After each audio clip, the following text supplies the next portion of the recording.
Здравейте, приятели! Днес ще ви покажа даже няколко твърди диска. Как изглеждат отвътре, какво представляват, какво има вътре и как работят. Съответно, днес ще дадем старт на една рубрика от типа какво има вътре и как работи. Започваме с твърдите дискове и ще видим на къде ще минем нататък към други компютърни компоненти. Така, първият диск, който ще видим е един малко по-старчък диск Western Digital WD-400.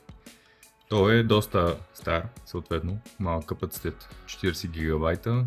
Това е IDE Hard Drive, т.е. със стария стандарт, не е SATA. Това беше стандарта преди SATA, значи ще се IDE. Какво друго мога да кажа за диска? От това, което се вижда, дата на производство 22 октомври 2002. Диск на над 23 години, кажи рече 24. Старата серия от Caviar, такова още нямаше, даже Green, Blue, Red, Black и така нататък. Произведен в Малайзия, използван, прашен, така да се каже, от старата школа. Аз предварително съм махнал всичките болчета, че те са 6 и всъщност са 7. Ето, тук усещам седмото. Нарочно не съм го махнал, исках да видя точно къде е, защото винаги под надписите има скрити болчета. Не е едно, даже тук са две. По принцип при повечето дискове е един болт, но при старите са си два. Хората са се презастраховали, за да не си отваряте диска без да искате, или ако искате пък на своя отговорност да си го отворите. Тоест никой няма да ви поеме гаранция или каквото и да е друго, възстановяване на сума, на диск, на пари, каквото и да било. Тъй като дисковете не трябва да се отварят в никакъв случай от крайни потребители. Могат да се отворят единствено в специализиран сервис, ако трябва да се възстановява информация, ако трябва да се прави някакъв ремонт. По принцип, никой не се занимава вече с ремонт, основно за вадене на информация. Само тогава се отварят дискове и се сменят някакви части. Така. По принцип, той е капсулован и изолиран. Ето тук може да видите. Това е гуменото уплътнение, което възпрепятства навлизането на всякакъв прах, въздух, абсолютно всичко. Така. Ето така беше поставката, съответно виждаме и какво друго има. Има една мека част, една гумичка, която му тиска тук главите. Има още една част, която служи за изравняване на налягането вътре, тъй като все пак от скоростта се получава някакво налягане вътре. Не може да има разлика между вътрешно и външно налягане. Това служи за изравняване и евентуално за обиране на прах, но както виждам само за налягането. Така. Какво имаме в случая? Имаме напълно огледален магнитен диск. Носител. Стандартен. Нищо по-специфично. Вярно, технологията е стара, но Western Digital се погрижили и са го направили една плоча. Едно плочо. На български казвам.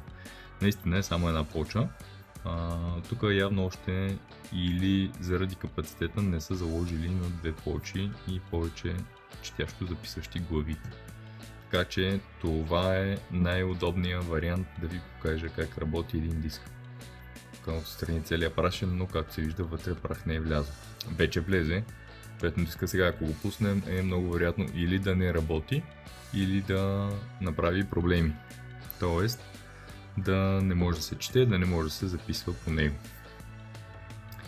Така, какво виждаме? Освен магнитната плоча, шпиндела, който завърта магнитната плоча, нали, ние в момента може да се го въртим, той не се спира така, не се контролира.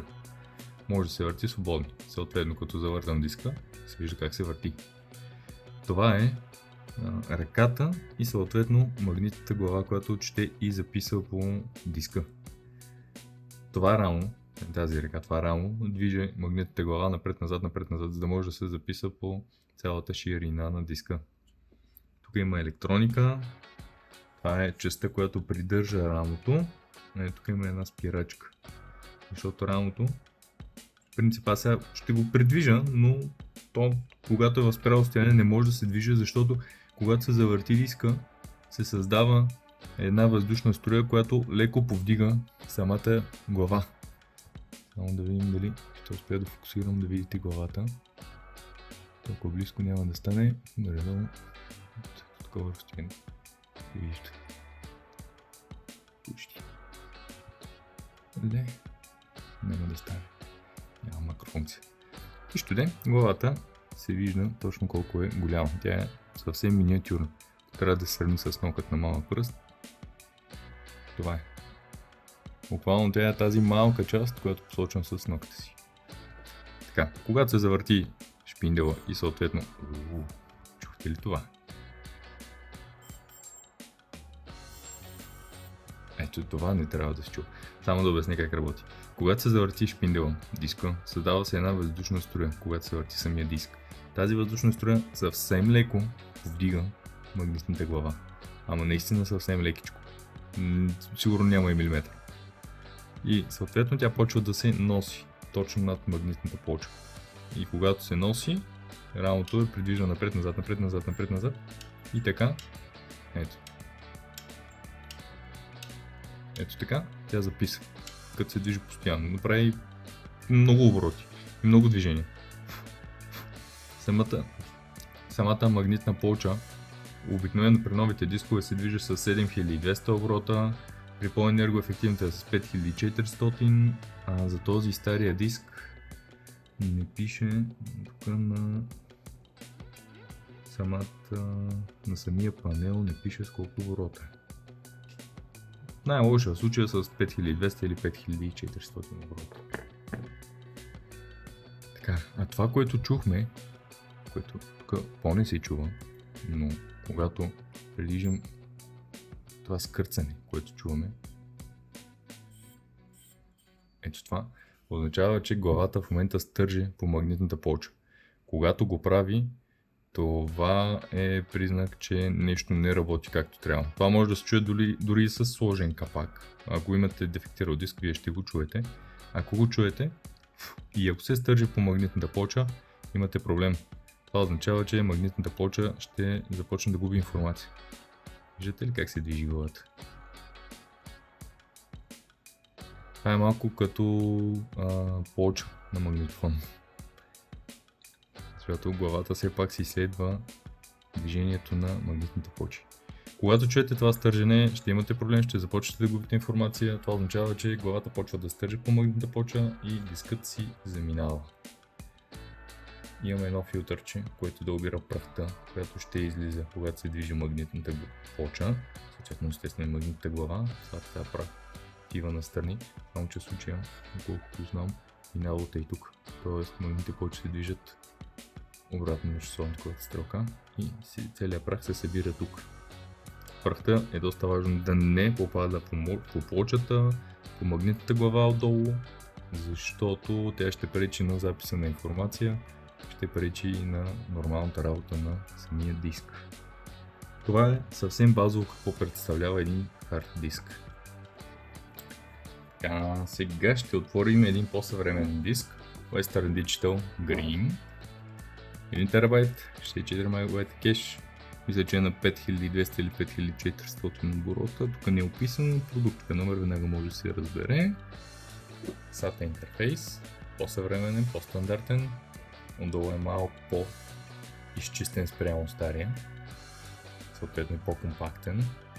Печатната платка също е една идея по-малка вече, по-малко се пестинкли и от разходи за печатна платка.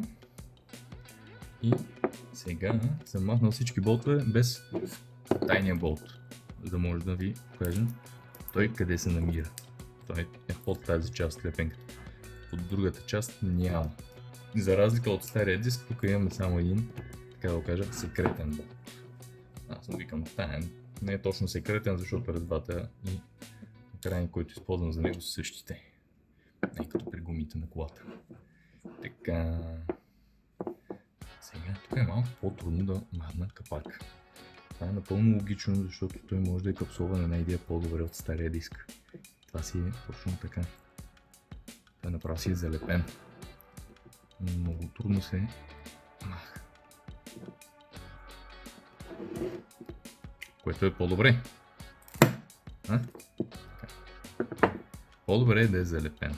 Това означава, че е по-добре изолиран срещу околната среда. Добре, че няма да го поправям.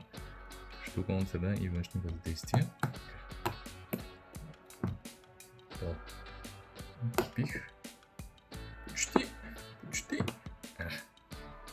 Така, имаме същата изолация, както при стария диск. Ето тук отстрани. Само че този път имаше и лепило. Този диск е в по-хубаво състояние. Освен магнитната плоча, която успях доста стабилно да надера с отверката. Само че... Ето, това е деруга. Тази информация не да запишете по никакъв начин. 100%. Даже и да беше здрав, ако го бях пуснал, ще да си доумре. Така, общо взето устройството е подобно. Само че, първо, тук имаме, както виждам, 3 магнитни плочи. Трябва да успея да ги фокусирам. Ето, 3 магнитни плочи с 4 четящо записващи глави. И така, като ги виждам, че са 4, според мен едната магнитна плоча не се използва. Защото е тук, където е паркинга за магнитните глави. И на второ ниво липсва магнитна глава. Тоест, това е заготовка за по-голям диск. Може би 1,5 или 2 терабайта. Може и просто средната плоча да не работи и да си я сложи. Не се знае. Само Western Digital си знае. Отново имаме филтърче за прах. Т.е. дисковете се въртят отново обратно часовниковата стрелка и се избутват прахта насам. Четящо записващите магнитни глави са си тук, както и при предния диск. И имаме част, която ги държи. И имаме стопер вътре, поради който да не могат да отиват много настрани. Отново тук си имаме платка. И по-важното е, че вече са повече на брой, малко по-съвременни са. Аз ще ги бутна от паркинга и това, което виждате, има паркинг. Това е много важно, защото когато диска изгуби захранване, той има специални кондензатори, които пазят определен заряд.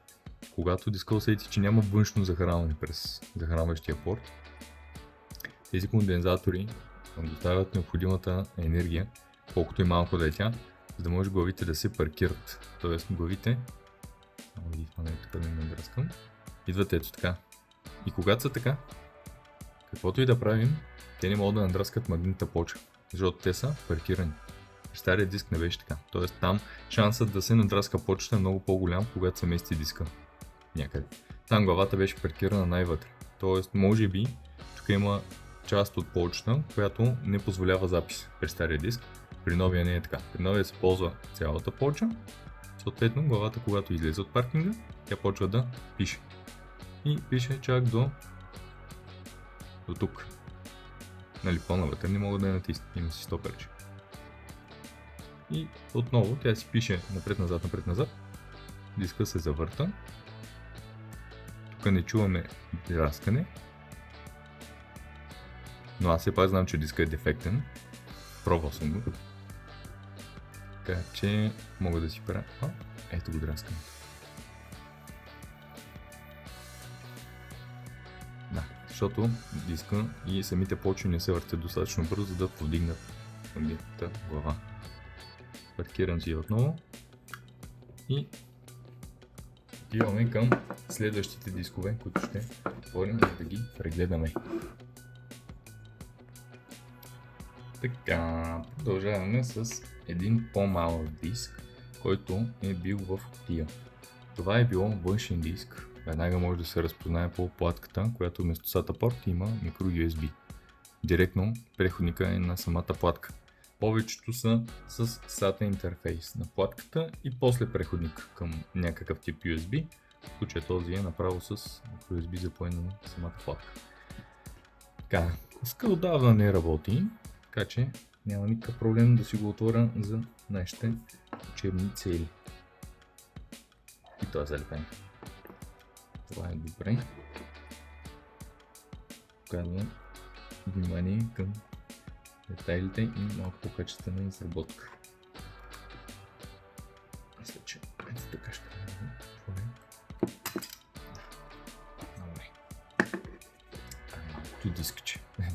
Доста по-малко сравнение с големите. По същия начин. Изолация в краищата. Тук има изолация и в тази част. Тази част е факто се пада точно ето тук. Изолация на металната част, която пази рамото на главата. Щящо записващата глава. Както и при големия диск, тук нямаме нещо по-различно.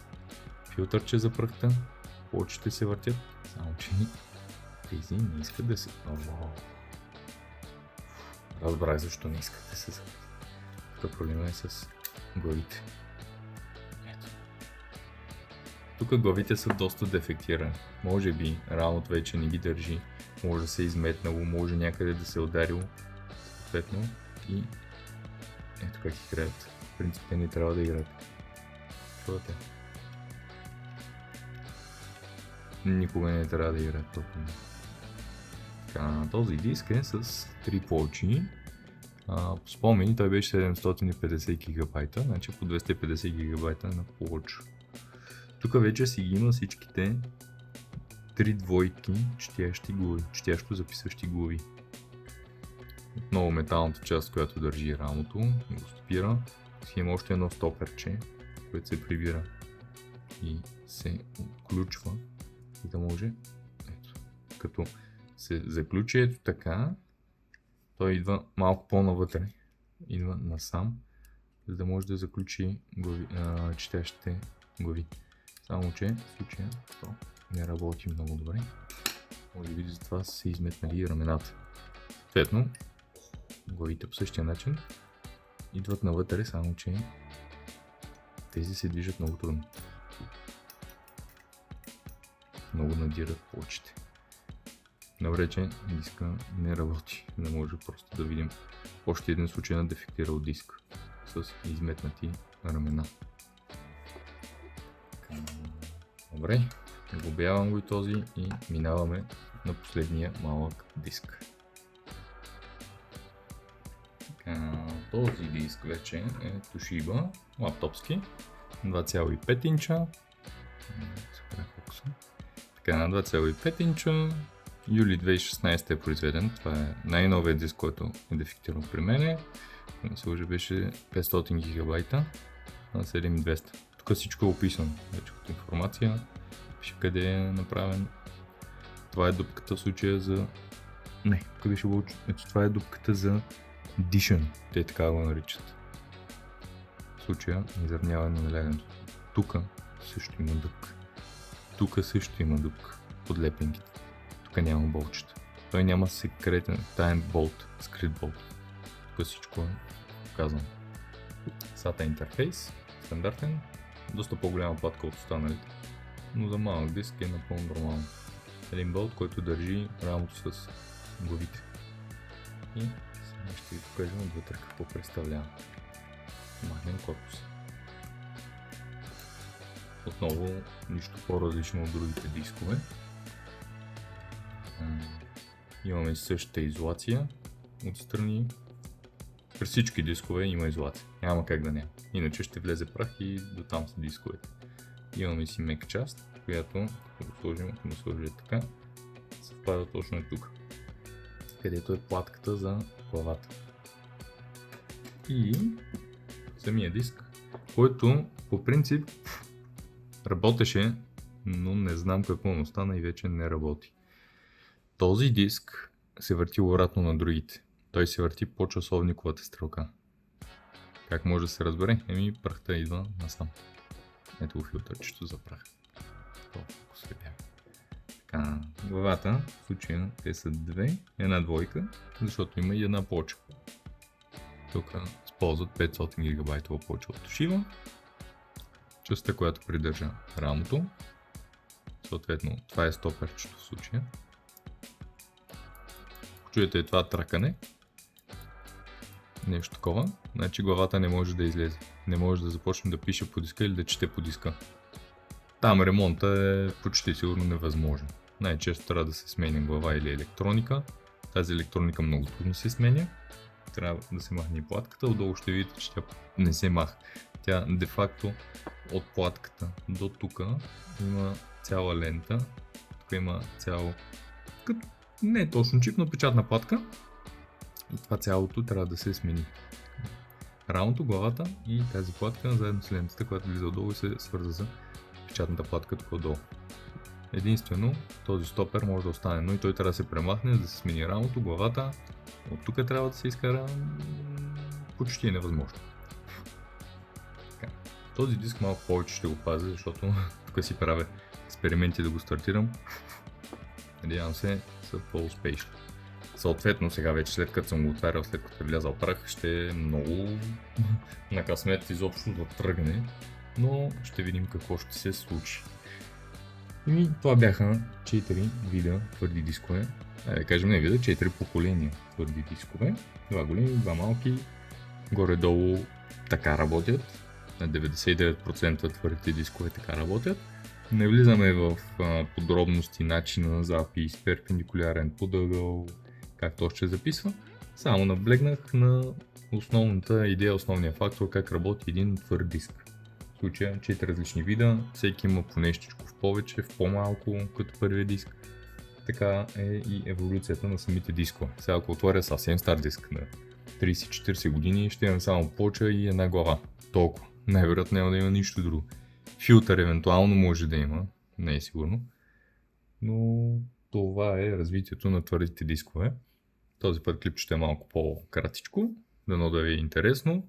Харесайте го, споделете го и ще се видим в следващите клипове. Чао!